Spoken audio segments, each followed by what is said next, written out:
begin with a reading from Thomas Cranmer's Collects. The Collect is a prayer in the Anglican Church. And a little history behind this one.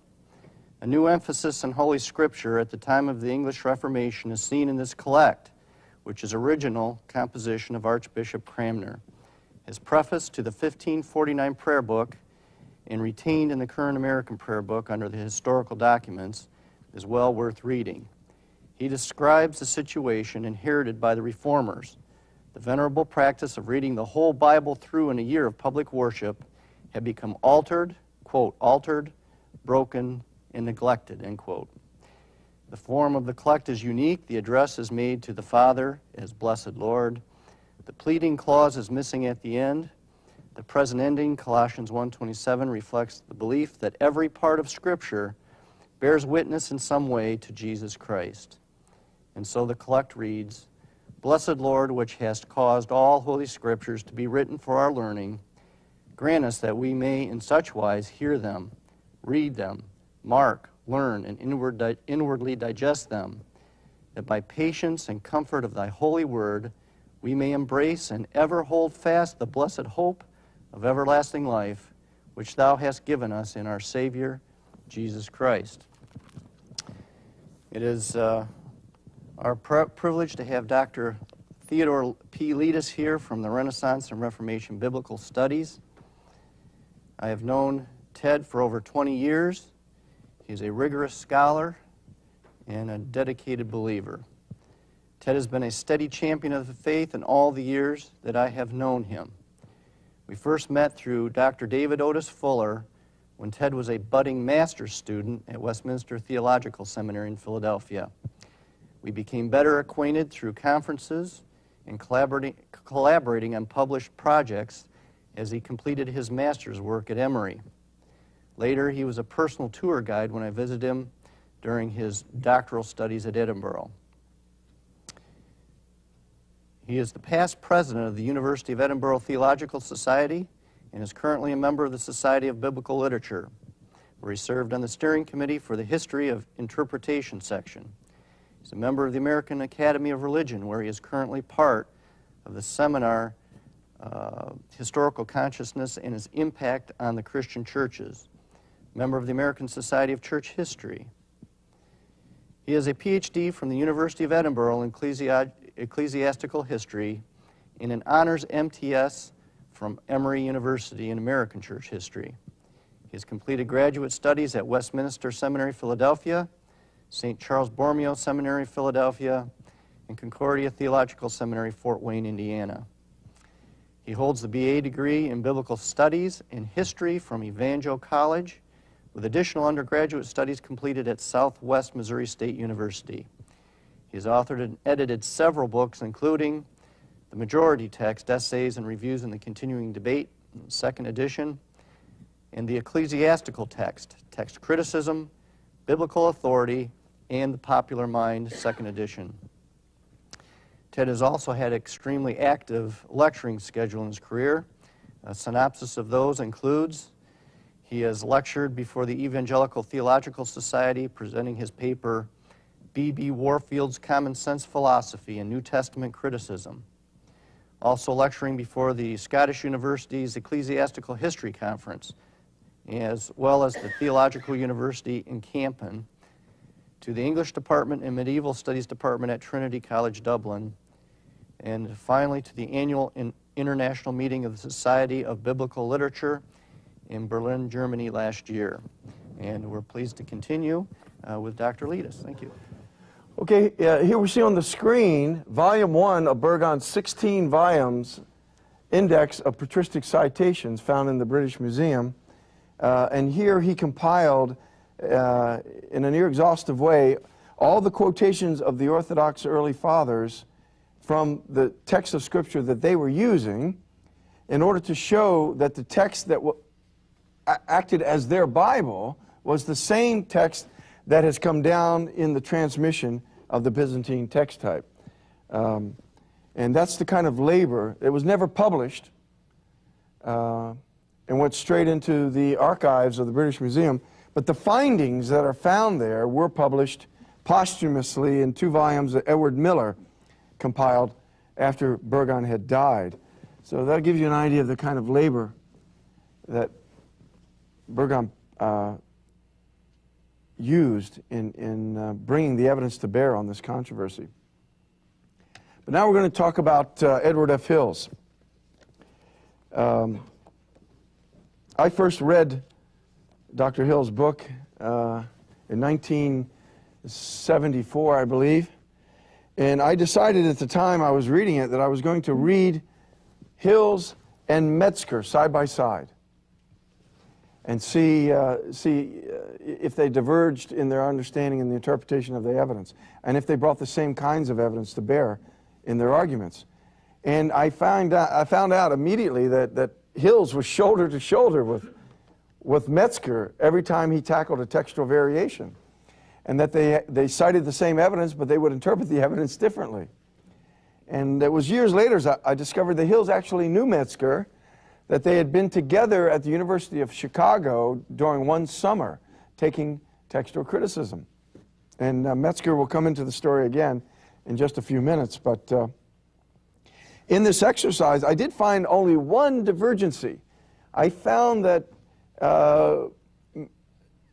Hills had referred to one Old Latin manuscript as an A manuscript, and I believe Metzger had referred to it lowercase b, or vice versa. I don't remember, but it was an Old Latin manuscript.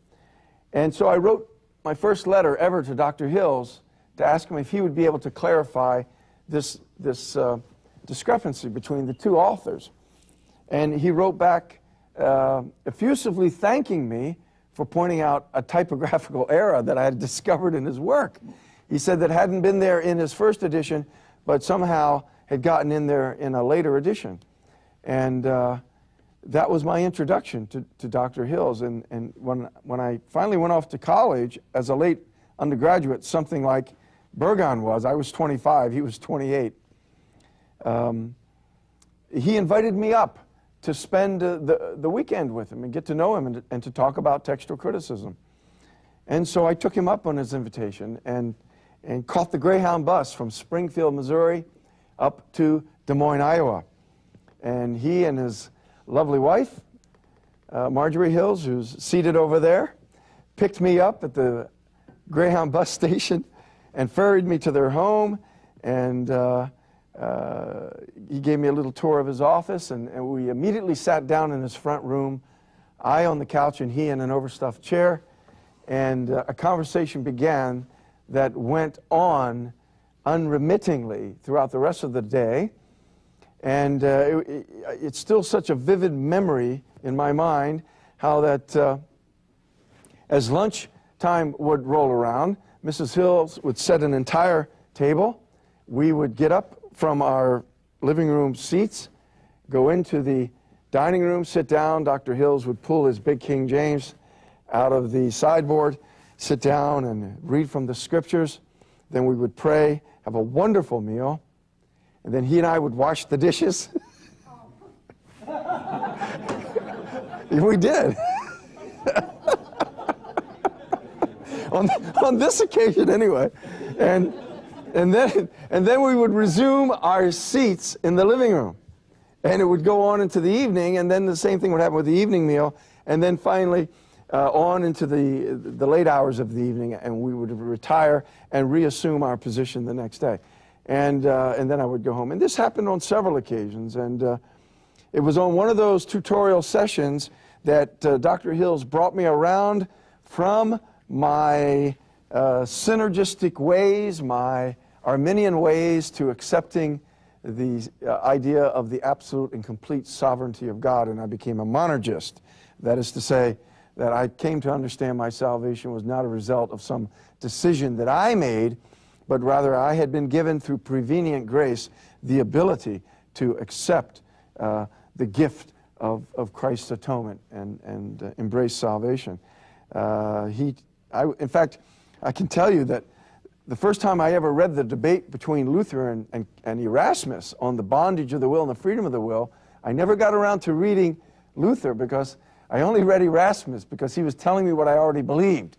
And I went through Erasmus and underscored it, and never read Luther in his rebuttal to Erasmus. But Hills put a simple proposition to me on one of those occasions. He said, "Do you believe that God created the universe?" And I said, "Yes, of course I do." And he said, "Do you believe he controls what happens in the universe, the heavenly bodies and so forth?" And yes, I believe that. Well, if you think he created the universe and he's the sovereign God of the universe, why is it he would have nothing to do with your salvation? And if he controls everything else, why would he not be in control of that? And I pondered that and pondered that and pondered that, and finally went back and read Romans chapter 9. And I realized that Paul was in fact saying exactly what Dr. Hills had said. Then I went back and read Luther's Bondage to the Will and realized that there was a wonderful continuousness from what Paul actually taught to what Luther actually taught to what Professor Hills was teaching on soteriology. So, I mean, that was a very momentous event, as well as all that I learned from him about text criticism. Everything I read in his book that I had questions about, the personages, the individuals, the historic players, I would ask him about them, and he would give me a full, contextual, exhaustive answer. Who was Wettstein, and did he really, why did he defend the Byzantine text? Well, he wasn't really a Byzantine text defender, but he liked it because of this reason.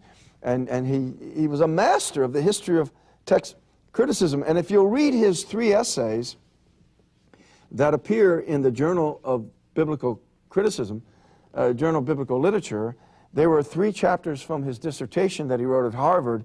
They're just brimming over with all kinds of Latin sources and sources, obscure sources I had never seen and never saw anyone else quote from in the history of textual criticism. He was an absolute master of the history of the discipline. He understood how it developed, what was the theological viewpoint of every practitioner as the history of the discipline developed. I mean, and you don't even get a fraction of that in his books, because he realized if he went into that in the kind of detail he was capable of going into, no one would ever read his books, because few have read his essays. Again, the same problem that Burgon had.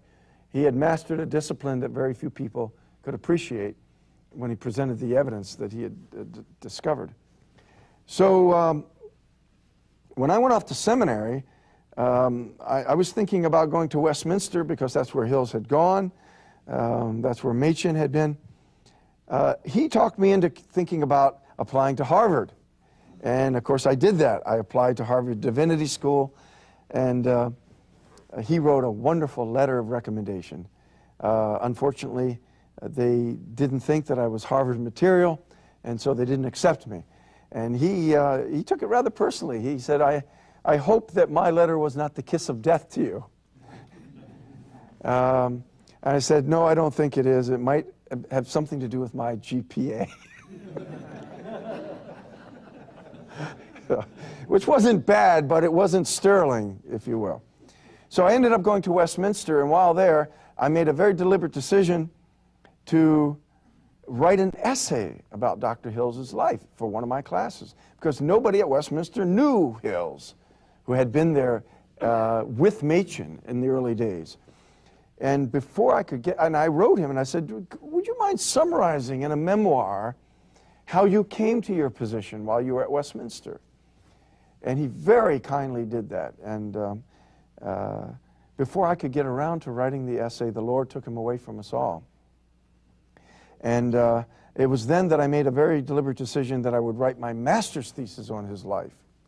And toiled away, spinning my wheels at Westminster, which was not the institution it was when Hills was there. To my dismay, I didn't find out until I arrived what tatters that institution was actually in. And but for 4 years, I labored away as a part-time student, and finally transferred to Emory University, which was an exceedingly good move, because there I was allowed to write my thesis on the life and the work of Hills. And I want to now give you a little background on his life and how he came to his theories, and this will be taken from the published form of my master's thesis written at Emory, as it's found on the table over there. As a young man, Edward Hill showed a great interest in the Bible, being strongly influenced by a very evangelical Sunday school teacher. He devoured such works as Matthew Henry's commentaries, reading them over and over again. He knew all the kings of Israel, just like a person from the United Kingdom knows all the kings of England. He also knew all the battles from the Old Testament. As a youngster, his father taught all the children the Lord's Prayer and the shorter catechism, and required the other portions of Scripture to be memorized as well, while sitting quietly in a chair. His father wrote poetry, and his library of literary classics in glass-covered bookcases reached to the ceiling. If his father arrived home in the evening and found the children fooling around and making a ruckus, he would say, "Go get yourself a book," and that was the way things were settled.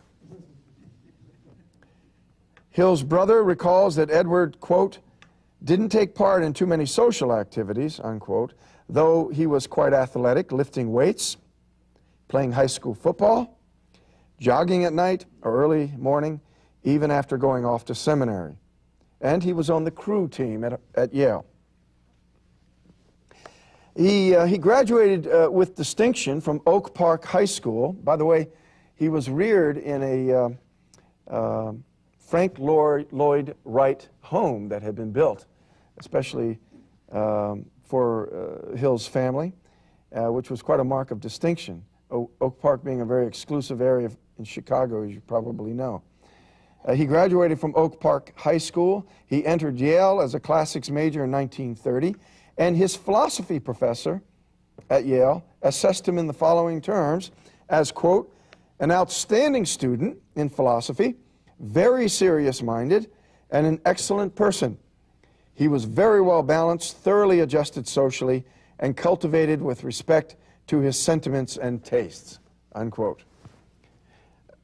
He was a scholar of the second rank in his freshman and sophomore years and attained the first rank his junior year. As a junior, he also won 3 out of 5 prizes in Latin and Greek. He won the John W. Corwith Memorial Scholarship Prize for Excellence in Latin, the first prize in the annual Lucius F. Robinson Latin Award for Special Proficiency in Latin, and he shared the Noyes Cutter Prize in Greek. He graduated summa cum laude and delivered the annual Ivy Ode oration on graduation day, a commencement that saw Delano Roosevelt receive an honorary doctorate. And of course, the Ivy Ode was a poem he was to write and read at the commencement in Latin. He was also elected to the Pi Beta Kappa Society. So you could not have a more celebrated and sterling career as an undergraduate than that. I simply don't know how you could have matched that. It was a stunning showing as an undergraduate at Yale University.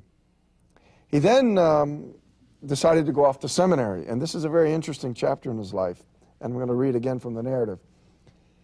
It was while at Yale that he established a relationship with J. Gresham Machen. The split with Princeton had occurred while Hills was still in high school. At Yale, he immediately aligned himself with an Orthodox Presbyterian church and invited Machen to come to Yale to speak. His enthusiasm for Machen was immense. For example, Edward and his brother, Greer, were rooming at the YMCA while Edward was taking graduate courses at the Divinity School when their parents came for a visit. Greer overheard them trying to persuade Edward to attend Princeton Seminary, but Edward was already determined to sit under Machen at Westminster. You got to keep in mind that Westminster did not have the reputation it has today. It really was regarded as kind of a backwater little breakaway, renegade institution that was headed up by this rampaging Orthodox defender, Machen. And so it didn't have the kind of reputation, obviously, that Princeton has. And well, it still doesn't have the reputation of Princeton, but it's headed in that direction, I can tell you that. And here Greer recalls, and this is oral history I was able to get from Edward's brother, and I quote, "I think that they were trying to get him to do what they were trying to get him to do was go to Princeton Seminary. And they were very much alarmed when he said that he wanted to go to Westminster Seminary. And his reply was evidently to something they had said. I just heard his reply, as they were rather soft-spoken, but his reply was quite vociferous. And he said, quoting from Philippians, "There are many contentions, but Christ is preached." And that was his reply to my folks. And so the next year, he enrolled at Westminster Seminary to be with Machen. Machen may have influenced Hill's theological consistency. He saw Machen as a champion who had risked all to protest the drift that ultimately reorganized Princeton and founded Westminster. Like Machen, Hills had established himself as a classicist, the better to join into the fray. Siding with Machen, he hoped to make his own contribution to the new coalition. In his letter of application to Westminster, he expressed himself to Machen in the following terms, and I'm not going to read all of this, but it's very interesting to see him interacting with Machen, who was considered the father of the modernist fundamentalist movement controversy. Hills. I might mention a few views that I've acquired during the last several years that I've spent here at Yale. Of course, it goes without saying that any religion that is to claim adherents with whom I wish to number myself must have a rational basis. A collection of irrational fanatics is one of the worst gathering places for sin that I know of.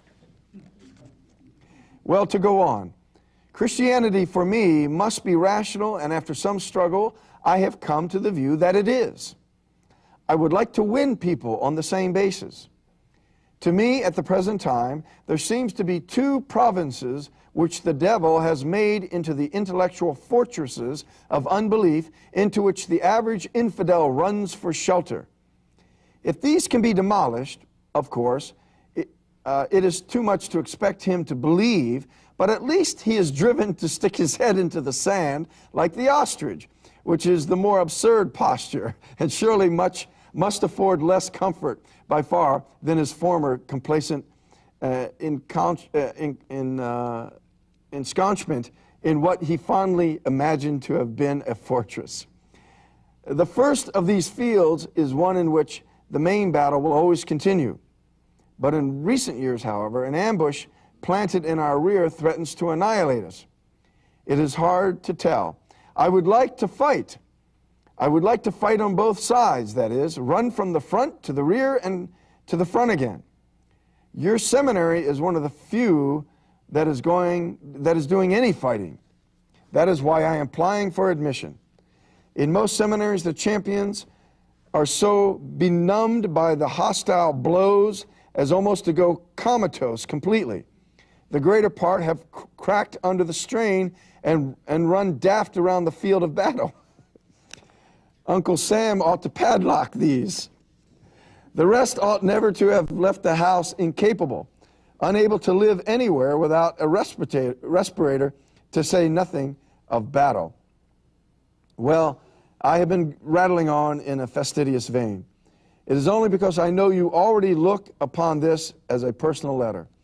Now these fields of endeavor concerning which I have been commenting upon at length, carried away by my attempts at informal presentation, I find that I have treated with such easy familiarity as not to even name, which may seem to you singular. To be specific, and he's saying there are two areas that are going to consume his attention. The first province is that of New Testament criticism, the historical problems of the New Testament. This I would like to make my life study if I am found capable. The second is that which is formed by the problems which arise from the first chapters of Genesis, including the refutation of evolution. These, as I have said before, are the two fulcrums upon which the average man leans his load of unbelief. Knock these out, and, well, no more metaphors. But anyway, one ought to make converts. So there is his vigorous, enthusiastic letter to Machen telling him that I want to join the fray, I want to be a champion of orthodoxy, and my two fields of endeavor will be New Testament text criticism and the theory of Darwinianism. And if you will read his works, which are on the table over there, you will find that indeed these are the two areas that he made his lifelong study. Now, several years after Hills graduated from Westminster, he earned his doctorate in New Testament text criticism. And then he, as I say, had 3 articles published in the Journal of Biblical Literature. But before he went off to Harvard, he did a master's degree at Columbia down in Decatur, where I live, and then he went to the University of Chicago. But upon arriving in the University of Chicago, he could have no idea that one of the letters he got, a letter of recommendation written by one of his professors from Columbia in Georgia, had alerted the man who would be his supervisor to the fact that Edward Hills was a staunch defender of orthodoxy and sometimes even challenged the orthodoxy of his professors at Columbia. And all of this was in the letter of introduction that E.C. Caldwell read, that Hills never knew had been written. I got access to that letter because when I wrote my master's thesis, I asked Mrs. Hills if I could have permission, a letter of permission, to read all of his files at every institution where he had studied. And when I unearthed this letter, it became painfully clear to me why he had an unsuccessful career at Chicago, even though he had a glowing career at Yale, a wonderful career at Westminster, a solid career at Columbia. But when he got to the University of Chicago, Caldwell, who was a Quaker, an exceedingly liberal Quaker, was not particularly interested in seeing Hills succeed while he was there. Hills was there for several terms. He took all of his language studies. He took all of his core courses.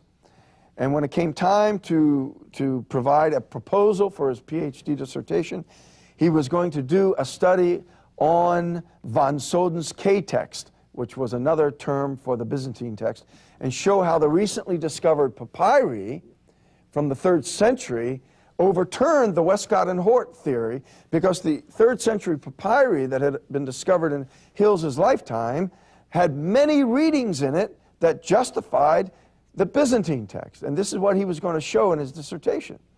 But since Caldwell had no intention of allowing him to write a dissertation, he declined his proposal, and his request to do a PhD dissertation was denied.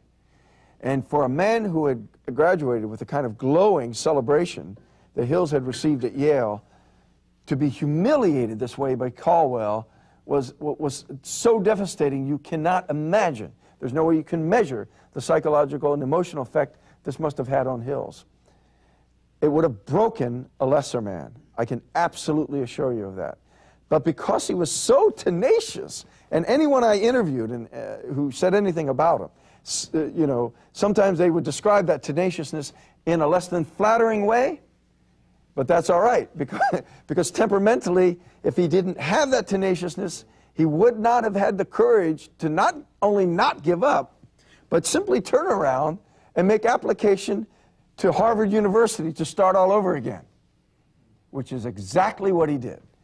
Without even mentioning the disappointing experience at the University of Chicago, he applied at Harvard Divinity School and was readily accepted. Only this time, the man he had as a supervisor, ironically and interestingly enough, was also a Quaker, Cadbury, but he was a Quaker of a more congenial and open-minded disposition, and he saw that Hills was an extraordinarily talented man and said, I will put him to work.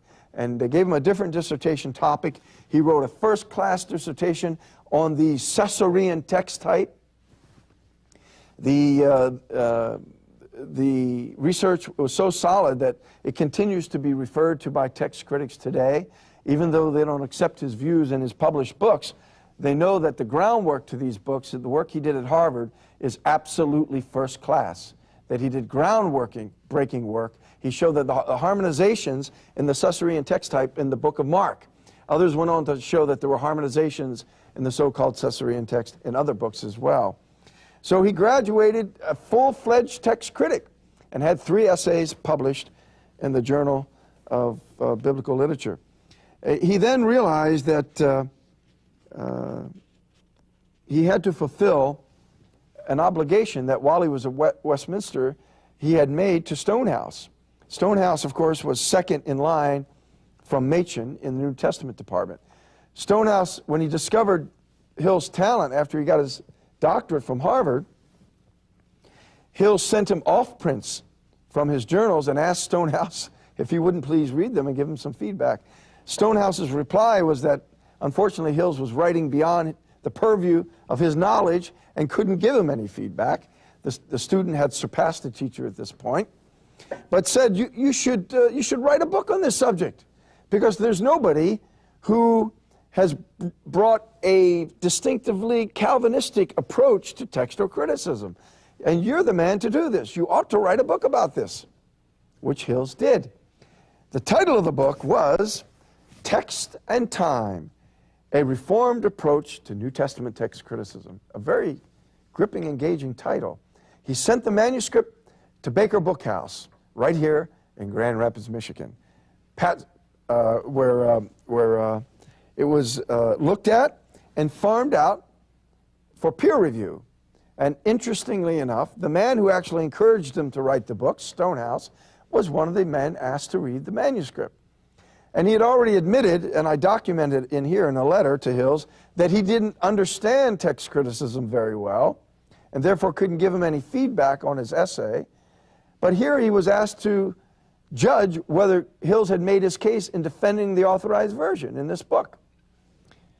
And the book was also sent out to Bruce Manning Metzger. And Metzger was asked to give his opinion of the book. Metzger, after I interviewed him at Princeton, told me in no uncertain terms, and is documented here in my thesis, that he wrote back and told Mr. Baker that he ought not under any circumstances to publish such a book. And it was on Machen's recommendation that Hills received a rejection letter from Baker Bookhouse. Now this is very, very telling. Since they were students together at the University of Chicago, they both became legitimate text critics, earning the final terminal degree in that field. You can see that they were competitors in one respect.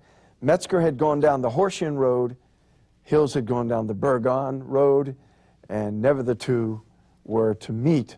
But the one good thing that came out of the interview with Metzger, besides finding out that he was responsible for the book not being published, was that he sympathized with Hills for having been dismissed from the University of Chicago. And he offered a sympathetic note about it was a very harsh and unfair treatment that Hills had received at the University of Chicago. And I was very pleased that Metzger was fair on that point, and that is part of the public record now. Because there are some people who want to claim that there was some kind of incompetency on the part of Hills, when in fact we know it was a political move. Yes? I believe you said that the rejection of the book proposal in Baker, the manuscript, was made on the basis of Machen's refusal. I think you met Metzger, didn't you? Thank you very much. Yeah, that's what I wanted. Thank you very much. It's been a long weekend, my friends. Let the record show that it was not Machen. It was Bruce Manning Metzger, who I interviewed at Princeton Seminary. Thank you very much. That would have been a colossal error. All right, to continue the narrative. So what was Hills to do? Well, he self-published. And it's just an indictment on the evangelical world and the publishing world, even at that state, that forced him to do that. He changed the title to make it more accessible, since he no longer had to please an academic peer review committee. He titled the book The King James Version Defended, a Christian view of the New Testament manuscripts. And it came out in 1956, an exquisite study. I have most of the major reviews of that book as they appear, published here, acknowledged in my study. Most of them were very, very positive reviews. They lauded his ability and the fact that he was attempting to integrate his Reformed Review with the discipline of text criticism. I went to Westminster and took Stonehouse's copy, Hill sent Stonehouse a copy, off of the shelf, which they have at Westminster, and took note of Stonehouse's annotations in the margins. He went through the book twice because I noticed that sometimes there was pencil and sometimes there was ink on the same margin. And he made all kinds of fumbling comments, misunderstanding what Hills was saying, and it was evident that Stonehouse didn't grasp what Hills was up to. And in fact, and this was a tremendous injustice, I think, Stonehouse should have at least reviewed it in the Westminster Theological Review. He's the one that encouraged him to write the book. But because he didn't like the conclusions to which Hills came, the book was never even reviewed in the journal of his alma mater, even though Stonehouse had read it. And I think that's very, very bad form. There's absolutely no justification for that. They were giving him the silent treatment. They just wanted him to go away, but he wasn't going to go away. The book has been continuously in print since 1956 and has had tremendous influence on any number of people. And to show you, this is something I wanted to talk about last night very briefly, I want to show you the ethos that was old Westminster as compared to contemporary Westminster, and how Hill's research was completely in tenor with old Princeton. This is a book that came out in 1948. It is a critique of the Revised Standard Version by this man, Oswald T. Alice, who went to Germany, University of Berlin, and got a PhD in Old Testament studies and wrote the most devastating critique of the RSV that was ever written at that time. And this is what he said in his assessment of the RSV. In summary, quote, "If by a liberal version is meant a version which represents a lax and liberal attitude to the question of the plenary verbal inspiration and the divine authority of Scripture, then RSV is clearly such a version. Sufficient evidence has been given in the preceding pages to show that it is governed by a very different conception of what is meant by an accurate version from that to be found in the authorized version." Now there is the supreme authority on biblical studies at Westminster giving an unqualified thumbs down to the RSV, claiming it is a liberal version in 1948. Hills comes along and says the same thing regarding the New Testament as an authority in the field of text criticism, and his book is utterly ignored by Westminster Seminary. In fact, while I was there as a student, I could not find this book on the library shelves at Westminster. Not only were they giving Hills the silent treatment, they wanted to give Old Westminster the silent treatment. I finally discovered that this was in special holdings in a back room somewhere, and the justification for putting it there was because they didn't want it to be lost. The book was a 1948 publication. This is not an antiquarian book. The reason it was back there is because they didn't want their students infected by the teachings of the professors who founded the seminary. And how ironic that Vern Poythress, now on the faculty, I believe he's chair of New Testament there, is on the revision committee of the English Standard Version, which is 91% the Revised Standard Version. So you can see how far Westminster has drifted since the days of Hills and O.T. Alice. Well, listen, let's open things up now for questions, and I'd like to hear what you think about Hills, or if you have any questions about his career or his life or his publications.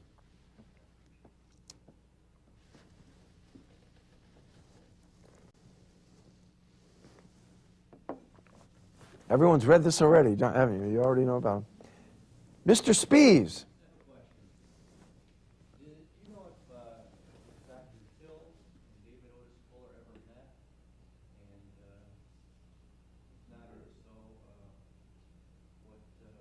Unifying person was common to the Yes.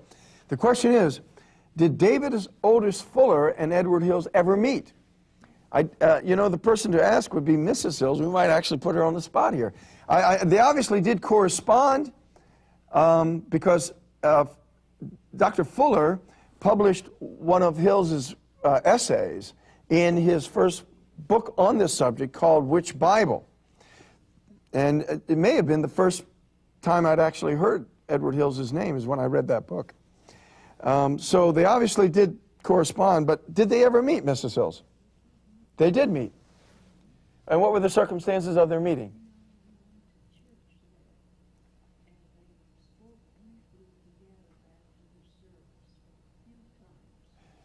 Fuller came to Dr. Hills's church. Ah, Dr. Hills came to Dr. Fuller's church and spoke there on a couple of occasions. Baker was willing to publish the book under one condition. He would attempt to sell it for 1 year, and if it did not sell adequately, we would receive the whole shipment. He would send us the whole shipment. Furthermore, he demanded that Baker receive Baker Bookhouse demanded the copyright of the book.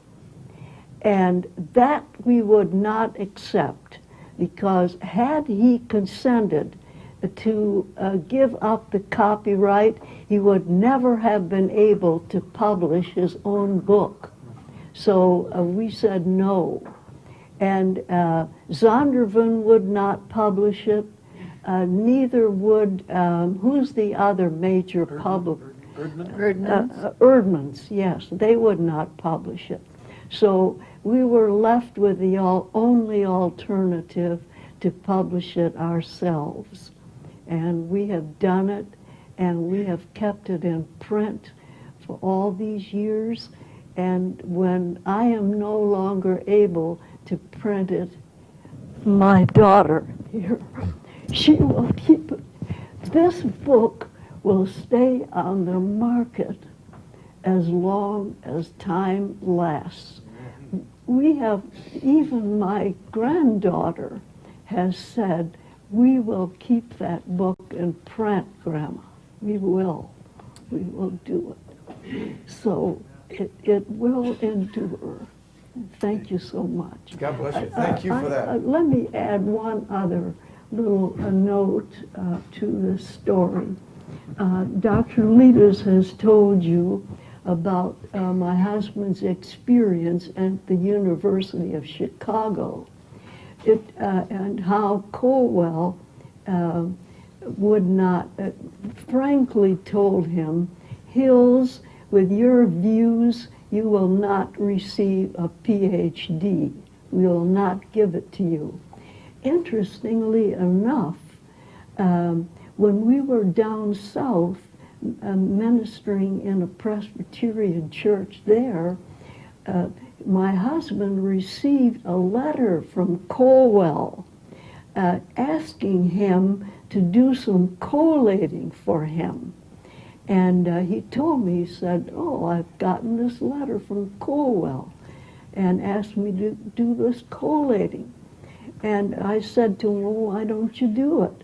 He said, no, I'm not going to do it. Let him do his own collating. Now, later on, I have wondered why Colwell extended that invitation to him, and I've wondered, I've since become rather suspicious of these scholars, and I wondered whether he did it perhaps to find some little error in the collation process, which is not always so easy, and that then he could publish to the world, well, Hills made a mistake in this collation, and so continue the reputation that he evidently wanted to engender. But that's merely a question in my own mind. Nevertheless, he did get that invitation. Yes, it's not too far off the mark. Another backdrop to this whole story, which I am now recalling that I neglected to tell you, is that one of the reasons these publishing houses here in Grand Rapids were disinclined to give any sort of publishing advantage to Hills is because Bruce Metzger eventually would be on the chairman, he would be chairman of the RSV committee, and also at exactly that time the plan to hatch what would become the new international version, which Zondervan would be the driving financial force behind, was also under discussion at exactly that time. I've also mentioned that in my book here. So you can see how, for marketing purposes, if Hills is out there, and his critique of the Westcott and Hort theory is out there, that would have cut right into the popular acceptance of a translation like the NIV, into which project Zondervan was piling much seed money in advance to get the project up and running. All of this was happening at exactly the same time. And that's one of the considerations in their not wanting his book to see the light of day. I've been asked to repeat, the question was, did Fuller and Hills ever meet? And yes, they did. Dr. Hills came to Wealthy Street Baptist Church and spoke there on at least 2 occasions. And so they did meet, and they did collaborate in the publishing of the book, Which Bible, to which Hills gave a chapter, a very important chapter. It's very interesting. Dr. Fuller invited my husband to come up and give his testimony, which is very common in Baptist churches, and it's very good practice. I'm not denigrating it. But he actually did not give his personal testimony in regard to his faith in the Lord, which was very strong. However, for the benefit of the congregation, he did give them a little brief review of the problems concerned and of the necessity of retaining the King James Version over against the modern version movement, which already at that time was coming into the foreground. So I thought you might be interested in that little note. Well, this is certainly a unique opportunity. I hope all of you have read Dr. Hills' book. And do you have any questions about his overall position?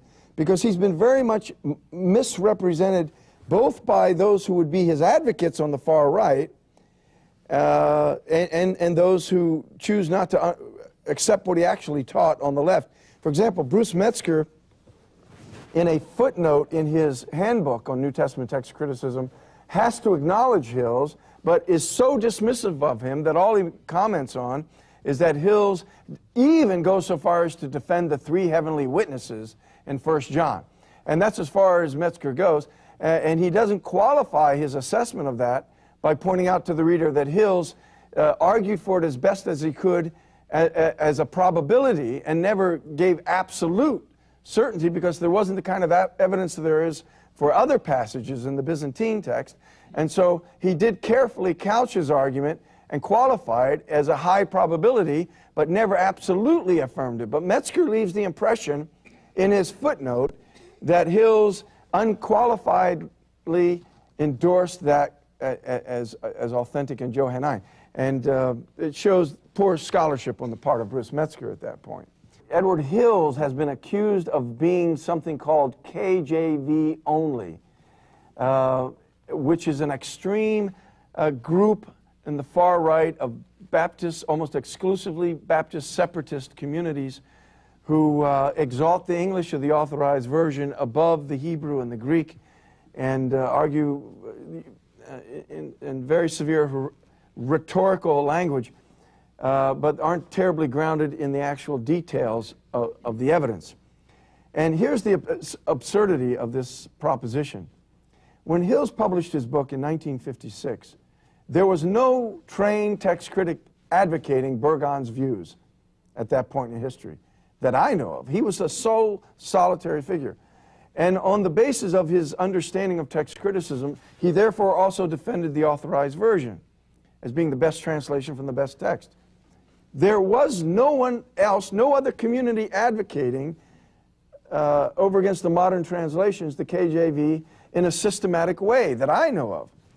Now, there were various communities using the King James, and but there was no public advocacy of it over against the modern translations. Hills was a solitary figure in that endeavor.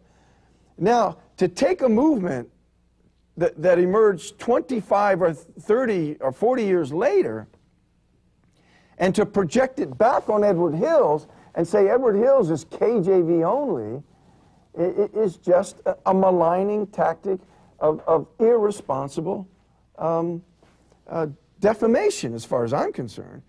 And people like James White and these other would-be apologists for the critical text and modern language English Bibles will do anything to keep people from understanding what he actually taught by connecting him with reprehensible, irresponsible extremists on the far right. If anybody who reads Dr. Hill's work will know that he's not to be compared with these groups who borrow his name, who selectively use his research, but aren't interested in embracing his overall arguments or data. And I think that's unfortunate. And I began this morning's session by telling you that that's one of the reasons we're hosting this conference just now, is to put these men in their own context and ask that they be read, studied, and understood in their own terms, rather than as they have been misappropriated by the right and misrepresented by the left. Is there any observation on the part of faith communities in America to recognize that these publishers have released a kind of confusion and chaos in the church because there's so many conflicting translations of the Bible? And if not, why don't they recognize this? And I think the answer is, and I tried to, in a humorous vein last night, when I showed that picture of the very mournful Christ on the screen, point out that the author's claim in that book is the reason Jesus was so sad is because he was fatherless. He was a single-parent child, which is sort of a way to make Christ relevant to our contemporary sociological context and make him, make people empathetic with him because, we're aware of some of the plights of our own social situation in the contemporary setting. And that tends in the direction that I think explains how the notion of diversity is a good thing in contemporary culture. We want to be inclusive, and if catering to diversity is considered a good, high value in our social conduct, then more is better. As many Bibles as you can produce that will appeal to various disparate groups, then you are being inclusive, and the gospel is thereby enhanced. Its benefits are more readily appreciated and received, rather than have the value that Paul demands in 1 Corinthians when he says, "Brethren, I would that you all spoke with one mind and with one common judgment." And he rebuked the Corinthian church because of the diversity that was emerging, the conflicts and the personality cults.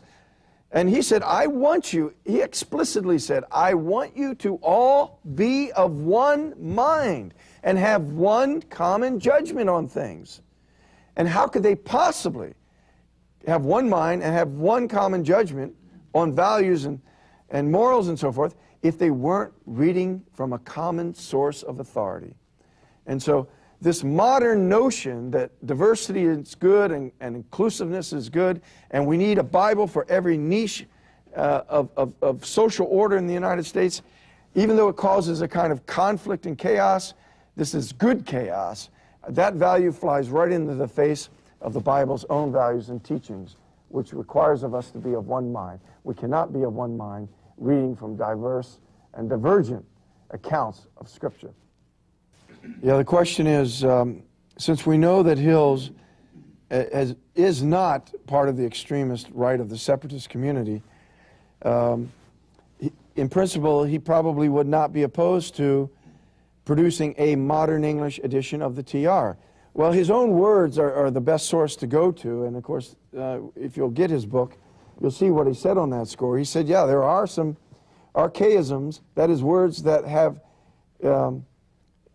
actually changed meaning over time and therefore aren't as helpful as they might be, and he suggests several ways of updating that, either in the margins or through footnotes or so forth. He was less sympathetic towards an overall revamping of the text because he didn't think it required that. And if you look at the precedent of other Renaissance translators, from Tyndale right up through the Authorized Version, when you realize that the AV is 9/10 Tyndale, you realize that Hills is completely in tune with that precedent from the Renaissance period.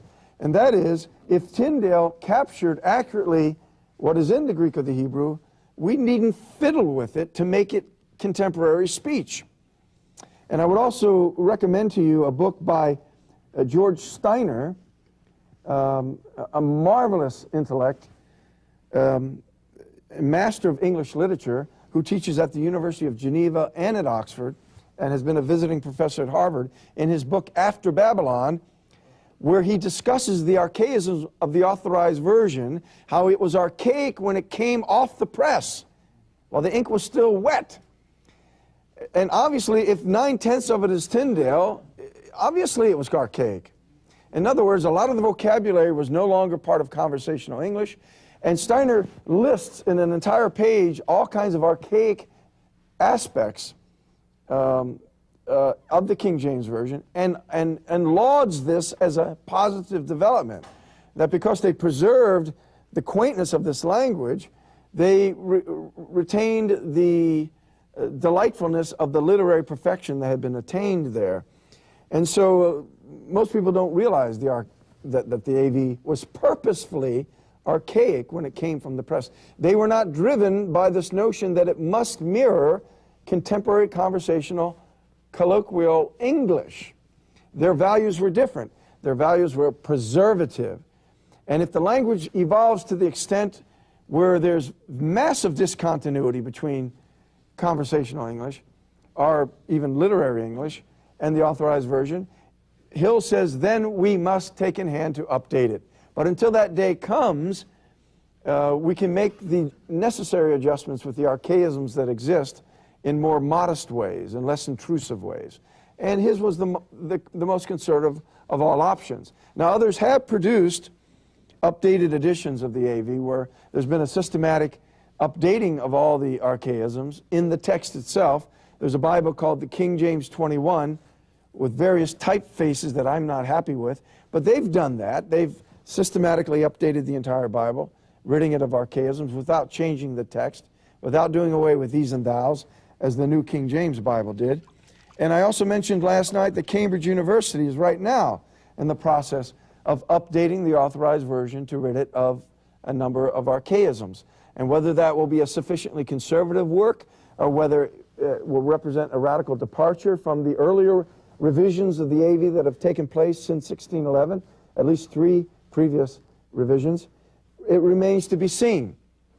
I know the man who's working on the updating of it, and I know him to be an extremely accomplished man, and I know that the values he's working with will be consonant with the way the AV has been updated in the past. But the end product, well, we'll have to wait and see. The question was, there is another edition of an updated Bible of the King James version of the King James called the King James Version 2000 that has done a thorough systematic updating of the language. But in my response is I haven't done a thorough investigation of it, but it appears to be a sufficient work.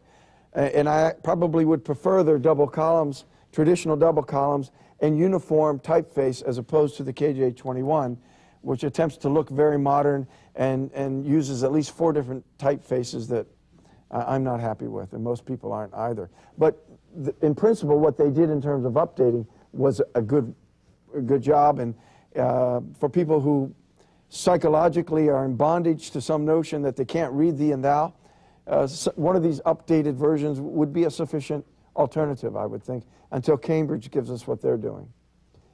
In connection with the letter which the University of Chicago received from Columbia Seminary, Yes. when my husband applied there, they would not, he wanted to write on the doctrine of inspiration. So you can see his consistency. He wanted to show that the Bible transmission, manuscript transmission, and manuscript translation should be based upon two biblical principles: the doctrine of divine inspiration and preservation. And he wanted to use, he wanted to receive a degree, a master's degree in explaining the doctrine of providential inspiration. And they said no. And they would not allow him to write a thesis on that subject. So you can This was at definitely... Columbia Seminary. Pardon me? This was at Columbia Seminary. Yes, at Exactly. Columbia Seminary. So you can plainly see the same suppression that occurred in Burgon's day is occurring today. Seminaries wish entirely to ignore the doctrines of inspiration and preservation. And unless those doctrines are upheld, we're going to have an entirely different interpretation of the manuscript evidence and the way they are transmitted, and also the translation. Thank you all for your patience and for coming, and I trust you will bone up and buy these books and then make them available to others as well, so that we can have at least a core of educated people who are not going to be exploited by the modern evangelical publishing world.